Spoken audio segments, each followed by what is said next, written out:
808 all week long here on the show. We are featuring Honolulu's newest luxury high-rise. It's called Ālia. Yeah, and today we dive into some of the things that make this particular project so unique.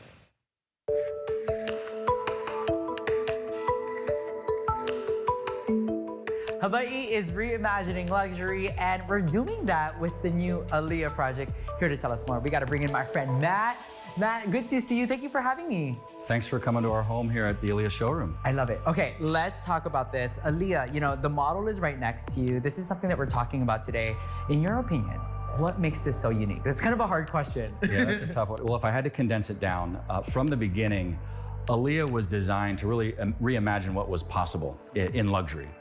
And what we reimagined was how we could be sustainable and still have luxury work together. That's probably number one. Now, behind that, though, is 21, 22 years of development experience, looking back at Hokua, Park Lane, Ala Moana, all the buildings that Kobayashi Group had done in the past. That's all coming together as a culmination of all that experience. I love that. You know, you mentioned sustainability, you know, and living 808, we're all about that topic.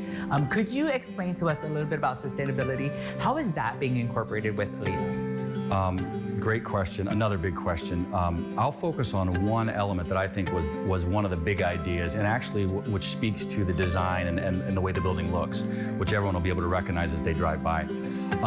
Our architects at WRNS, Adam Wiltag and his team, identified our ability to really rotate the building on its axis just enough to kind of turn it into the trade winds. And with that, they created a weave pattern to the glazing or the glass line.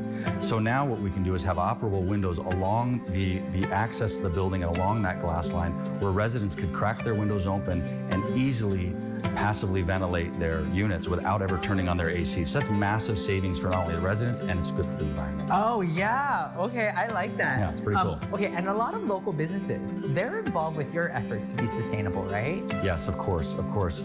Just on the development side, so Vanguard Theory and Michelle Jaime and her team, they're doing all our interiors. You know, she looks at sustainable practices throughout. Brownlee and Lee, who's worked on several of our projects, landscape architect, you know, creating a lot of green space in the building, a lot of areas for people to get together, but then also, you know, taking note of what those landscaping costs are, water costs, and all those things. Dipping into water costs too, and then you get into our designers of our gray water system.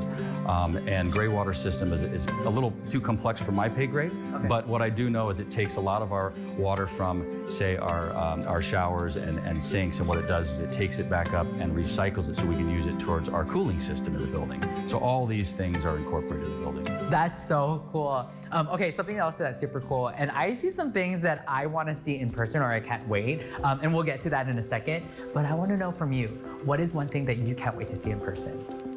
Well, that's a good one too. Yeah. I will say that this building is packed with amenities. And when we talk about sustainability and amenities, we also look at the operational costs of those amenities, right? What is it going to take to operate these amenities? The human element, right? Well, the human element in all of our projects is my favorite part. That's what really makes a community. So the staff and the people that are going to work and run this building, that's what I'm most excited about, because that's what really brings life to a building. Cool. Now, let's talk about the amenities inside. What can we look forward to? I heard something about a bowling alley. Yeah, there's a bowling alley in there. How about this? There's also a half-court indoor basketball court. Okay. So imagine chalking your name on the board and going in for 3-on-3. That's in there. We've got an amazing Ālia lounge that's attached to a large private lawn, so we could have weddings, luau's, little Hawaiian trio playing in there, daytime, nighttime. 2 separate pools to separate kind of the adult action from the kids action, which is nice.